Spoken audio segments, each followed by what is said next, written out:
Bismillahirrahmanirrahim. Assalamualaikum warahmatullahi wabarakatuh. Welcome back to my video.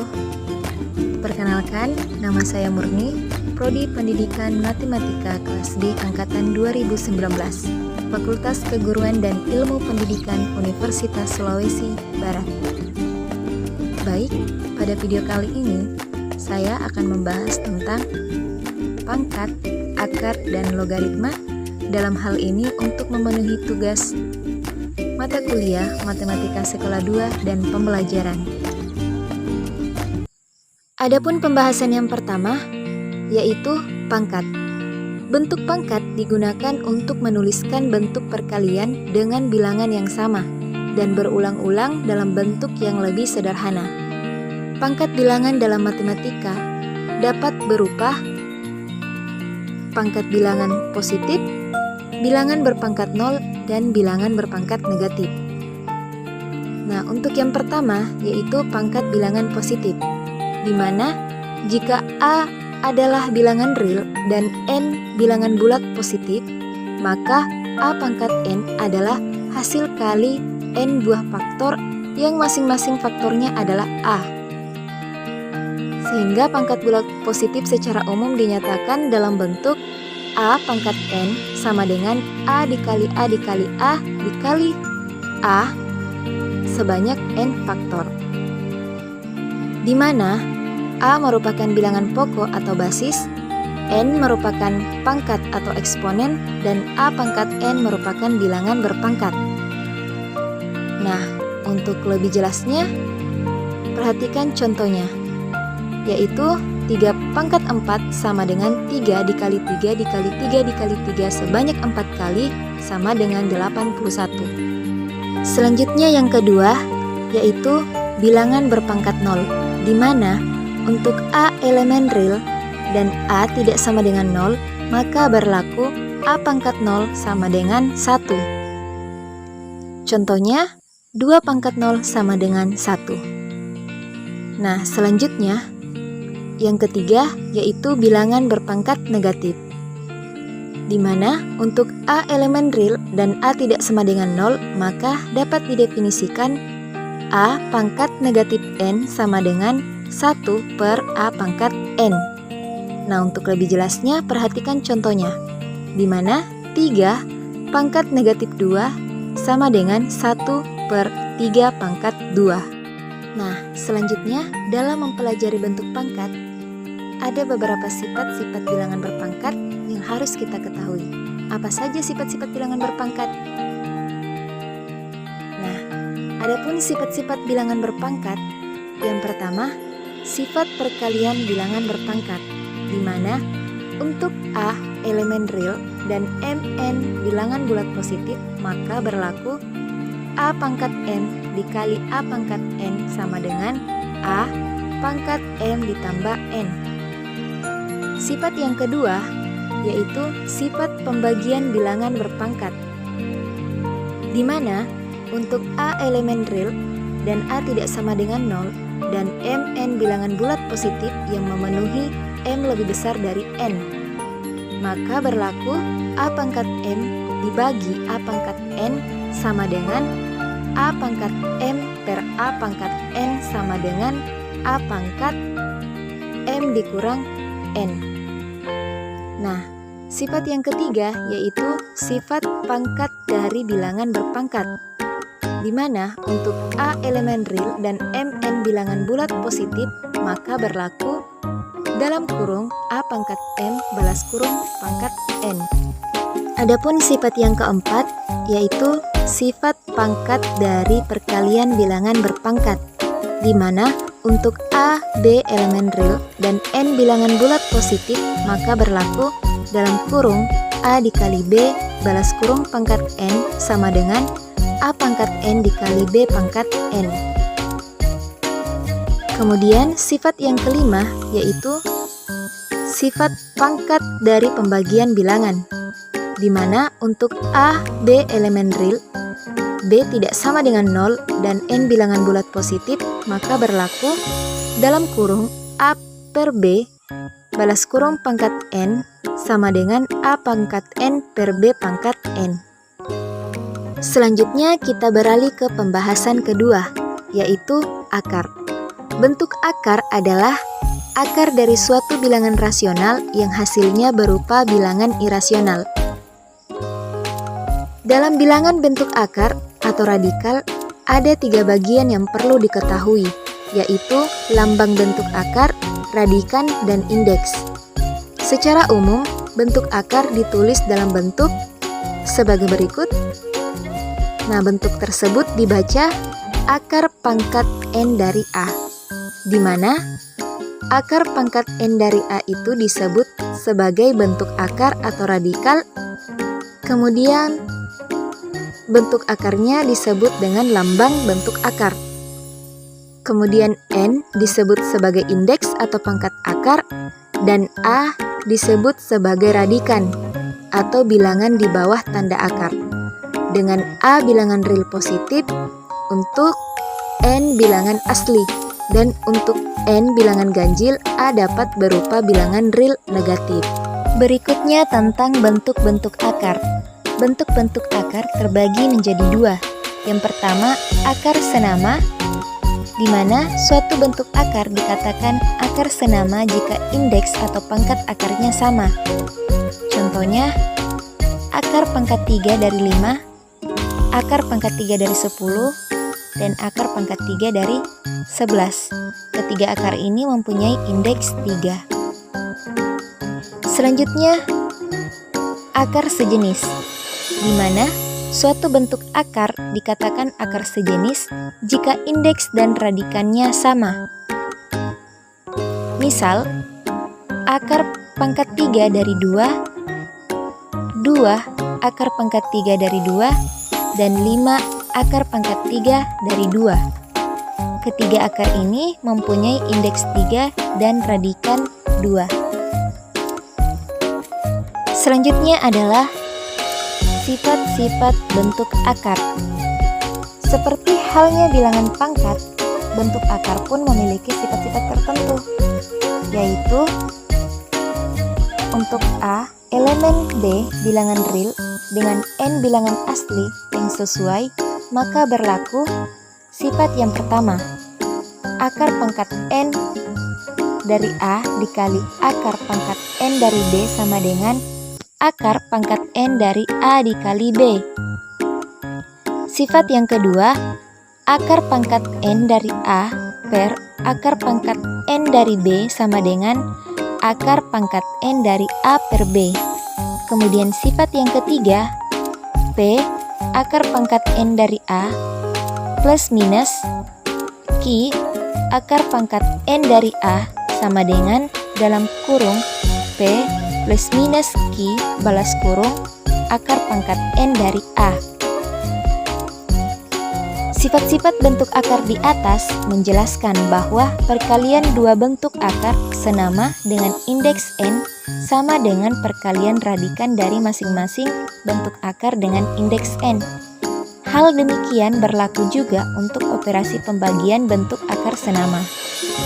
Untuk penjumlahan dan pengurangan dengan bentuk akar sejenis, maka yang dijumlahkan atau dikurangkannya adalah koefisien dari masing-masing bentuk akar, lalu dikalikan dengan bentuk akar tersebut. Sebelumnya mungkin kita pernah berpikir bahwa bagaimana sih cara merasionalkan penyebut bentuk akar? Nah, selanjutnya kita akan membahas cara merasionalkan penyebut bentuk akar. Adapun yang pertama, yaitu pecahan bentuk A per akar kuadrat dari B. Bentuk A per akar kuadrat B dengan B tidak sama dengan 0 dapat dirasionalkan penyebutnya dengan cara mengalikan pecahan dengan akar kuadrat B, sehingga A per akar kuadrat B sama dengan A per akar kuadrat B dikali akar kuadrat B per akar kuadrat B sama dengan A per B akar kuadrat B. Kemudian bentuk pecahan yang kedua, yaitu pecahan bentuk A per B dikurang akar kuadrat C. Nah, untuk menyederhanakan bentuk pecahan dari A per B ditambah akar kuadrat C atau A per B dikurang akar kuadrat C adalah dengan mengalihkan pecahan dengan bentuk sekawan dari penyebutnya. Adapun bentuk sekawan dari B ditambah akar kuadrat C adalah B dikurang akar kuadrat C.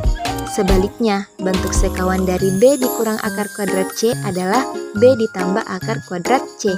Sehingga A per B ditambah akar kuadrat C sama dengan A per B ditambah akar kuadrat C dikali B dikurang akar kuadrat C per B dikurang akar kuadrat C sama dengan A dalam kurung B dikurang akar kuadrat C per B pangkat 2 dikurang C.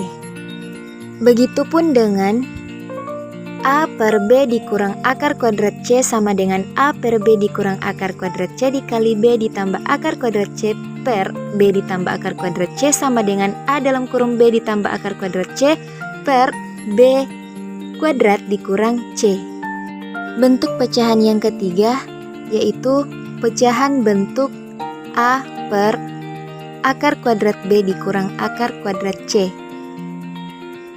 Untuk menyederhanakan penyebut dari bentuk pecahan A per akar kuadrat B ditambah akar kuadrat C atau A per akar kuadrat B dikurang akar kuadrat C, yaitu dengan cara mengalihkan pecahan dengan bentuk sekawan dari penyebutnya. Adapun bentuk sekawan dari akar kuadrat B ditambah akar kuadrat C adalah akar kuadrat B dikurang akar kuadrat C. Begitupun sebaliknya, bentuk sekawan dari akar kuadrat B dikurang akar kuadrat C adalah akar kuadrat B ditambah akar kuadrat C. Sehingga A per akar kuadrat B ditambah akar kuadrat C sama dengan A per akar kuadrat B ditambah akar kuadrat C dikali akar kuadrat B dikurang akar kuadrat C per akar kuadrat B dikurang akar kuadrat C sama dengan A dalam kurung akar kuadrat B dikurang akar kuadrat C per B kurang C. Begitupun dengan A per akar kuadrat B dikurang akar kuadrat C sama dengan A per akar kuadrat B dikurang akar kuadrat C dikali akar kuadrat B ditambah akar kuadrat C per akar kuadrat B ditambah akar kuadrat C. Sehingga hasilnya A dalam kurung akar kuadrat B ditambah akar kuadrat C per B dikurang C. Kemudian yang keempat yaitu menyederhanakan bentuk akar dari akar kuadrat dalam kurung A ditambah B dikurang 2 akar kuadrat dari A dikali B. Bentuk akar dari akar kuadrat dalam kurung A ditambah B plus minus 2 akar kuadrat dari A kali B dapat diubah menjadi bentuk akar kuadrat dari A plus minus akar kuadrat dari B dengan syarat A, B elemen real dan A lebih besar dari B. Selanjutnya untuk pembuktiannya, di mana akar kuadrat dari A plus minus akar kuadrat dari B pangkat 2 sama dengan A plus minus 2 akar kuadrat dari A dikali akar kuadrat dari B ditambah B sama dengan dalam kurung A ditambah B plus minus 2 akar kuadrat dari A dikali B. Sehingga akar kuadrat dari A plus minus akar kuadrat dari B sama dengan akar kuadrat dari A ditambah B plus minus 2 akar kuadrat dari A dikali B. Jadi, akar kuadrat dari A ditambah B plus minus 2 akar kuadrat A kali B. Sehingga akar kuadrat dari A plus minus akar kuadrat dari B. Selanjutnya kita masuk ke pembahasan yang terakhir, yaitu logaritma. Sebelumnya kita telah mempelajari mengenai bilangan berpangkat. Misalnya 2 pangkat 4 sama dengan 16, 2 disebut sebagai basis, 4 sebagai pangkat atau eksponen, dan 16 sebagai hasil pemangkatan 2 oleh 4. Kemudian, jika pertanyaannya dibalik menjadi 2 pangkat berapa menghasilkan nilai 16, maka jawabannya adalah 4. Nah, operasi kebalikan dari menentukan nilai pemangkatan menjadi menentukan pangkatnya inilah yang disebut sebagai operasi logaritma. Secara umum, jika X sama dengan A pangkat N, maka logaritma X berbasis A sama dengan N. Begitupun sebaliknya, jika logaritma X berbasis A sama dengan N, maka X sama dengan A pangkat N.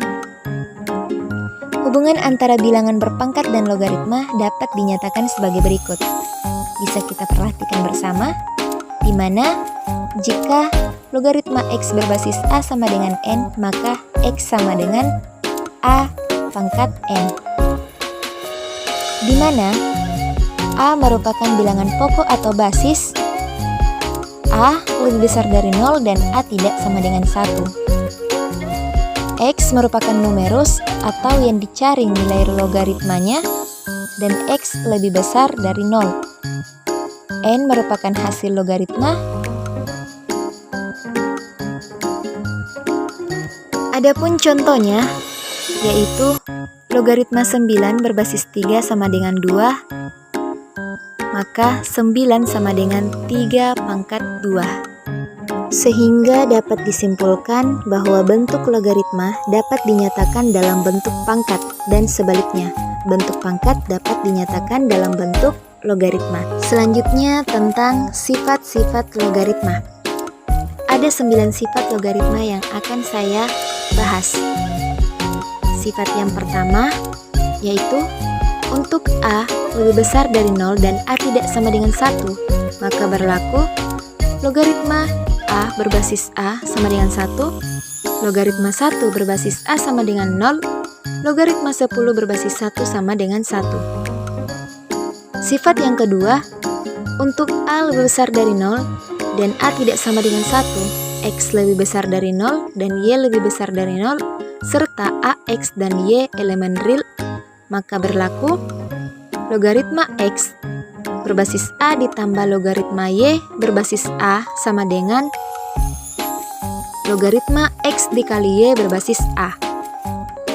Kemudian sifat yang ketiga, untuk A lebih besar dari 0 dan A tidak sama dengan 1, X lebih besar dari 0 dan Y lebih besar dari 0, serta A, X, dan Y elemen real, maka berlaku logaritma X berbasis A ditambah logaritma Y berbasis A sama dengan logaritma X per Y berbasis A. Kemudian sifat yang keempat, untuk A lebih besar dari 0, A tidak sama dengan 1, A, N, dan X elemen real, maka berlaku logaritma X pangkat N berbasis A sama dengan N, logaritma X berbasis A. Kemudian sifat yang kelima, untuk A, M lebih besar dari 0, serta A, M, N, X elemen real, maka berlaku logaritma X pangkat N berbasis A pangkat M sama dengan N per M logaritma X berbasis A. Kemudian sifat yang keenam, untuk AP lebih besar dari 0 dan AP tidak sama dengan 1, serta AP dan X elemen real, maka berlaku logaritma X berbasis A sama dengan logaritma X berbasis P per logaritma X berbasis P sama dengan 1 per logaritma A berbasis X. Selanjutnya sifat yang ketujuh. Untuk A lebih besar dari 0, X lebih besar dari 0, dan Y lebih besar dari 0, A, X, dan Y merupakan elemen real, maka berlaku logaritma X berbasis A dikali logaritma Y berbasis X sama dengan logaritma Y berbasis A. Kemudian sifat yang kedelapan, untuk A lebih besar dari 0 serta A dan X elemen real, maka berlaku A pangkat logaritma X berbasis A sama dengan X. Kemudian sifat yang terakhir atau sifat yang ke-9 yaitu untuk A lebih besar dari 0 serta A dan X elemen real, maka berlaku A pangkat N pangkat logaritma X berbasis A sama dengan X pangkat N. Nah, itulah tadi yang sempat saya bahas pada materi pangkat, akar, dan logaritma. Semoga bermanfaat. Sekian dan terima kasih. Wassalamualaikum warahmatullahi wabarakatuh.